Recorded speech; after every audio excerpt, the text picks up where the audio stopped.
दिल्ली के उप मुख्यमंत्री मनीष सिसोदिया ने मुख्यमंत्री अरविंद केजरीवाल सरकार की ओर से नियुक्त सदस्यों को डिस्कॉम बोर्ड से हटाने की उपराज्यपाल वी के सक्सेना के फैसले को असंवैधानिक और अवैध करार दिया है।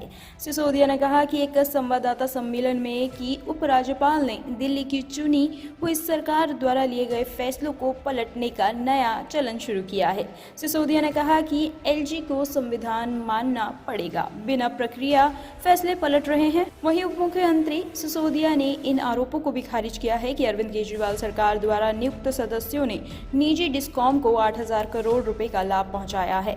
उन्होंने कहा कि उपराज्यपाल कथित घोटाले की जांच किसी केंद्रीय एजेंसी से करा सकते हैं। कोई ना कोई एक ऑर्डर, कोई ना कोई ऐसा आदेश जरूर पास करते हैं रोजाना जो संविधान के खिलाफ हो और जो सुप्रीम कोर्ट के आदेशों की अवमानना करता हो।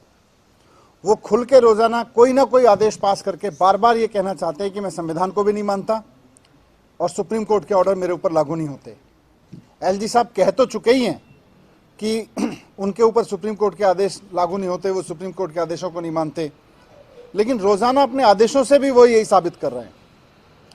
आज फिर उन्होंने इसी सीरीज में एक और आदेश पारित किया जिसमें संविधान को भी वो नहीं मान रहे हैं और सुप्रीम कोर्ट के आदेश को भी वो उसका अपमान कर रहे हैं, सुप्रीम कोर्ट का कंटेम्प्ट कर रहे हैं। आज उन्होंने दिल्ली में अरविंद केजरीवाल जी की सरकार द्वारा, मुख्यमंत्री अरविंद केजरीवाल जी की सरकार द्वारा कैबिनेट द्वारा पास 4 साल पहले पास प्रस्ताव को आज पलटा है। 4 साल पहले सीएम साहब के नेतृत्व में दिल्ली सरकार ने, दिल्ली की कैबिनेट ने बिजली कंपनियों में 4 प्रोफेशनल डायरेक्टर्स की नियुक्ति की थी।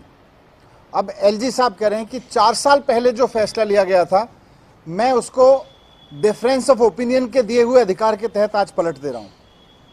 दिल्ली की कैबिनेट ने फैसला लिया, मुख्यमंत्री ने फैसला लिया, एलजी साहब के पास में कोई अधिकार नहीं है कि वो दिल्ली सरकार के बिजली संबंध में लिए गए फैसले को पलटें। उनके पास केवल डिफरेंस ऑफ ओपिनियन का अधिकार है। उसकी भी एक प्रोसीजर है, मैं उस पर आऊँगा। लेकिन 4 साल पहले से जो डायरेक्टर्स काम कर रहे हैं, 4 साल पहले दिल्ली की सरकार ने, कैबिनेट ने जो फैसला लिया उसको 4 साल बाद पलटने की एक नई रीति शुरू की है इन्होंने। कहते हैं मैं संविधान को नहीं मानूंगा, सुप्रीम कोर्ट के आदेशों को नहीं मानूंगा, 4-4 साल पुराने फैसले पलटूंगा, फिर तो 20 साल पुराने फैसले भी आप पलटने लगोगे इस तरह से, फिर तो आप 10 साल पुराने फैसले उठा के पलटने लगोगे। ऐसा अधिकार आपको किसने दे दिया एलजी साहब? आपके पास संविधान में केवल और केवल 3 विषयों पर निर्णय लेने का अधिकार है: पुलिस, जमीन और पब्लिक ऑर्डर। पुलिस के अलावा, पब्लिक ऑर्डर के अलावा और जमीन के अलावा एलजी साहब किसी भी मामले पर निर्णय नहीं ले सकते। केवल ओपिनियन दे सकते हैं जब मंत्री कोई निर्णय लेगा। निर्णय लेने का अधिकार मंत्री के पास है, निर्णय लेने का अधिकार सरकार के पास है, मंत्रिमंडल के पास है, मुख्यमंत्री के पास है।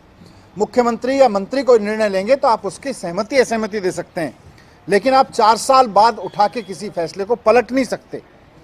4 साल बाद आज आपने जो फैसला पलटा है उस पर लिखा है कि मैं डिफरेंस ऑफ ओपिनियन के तहत ये चेंज कर रहा हूं।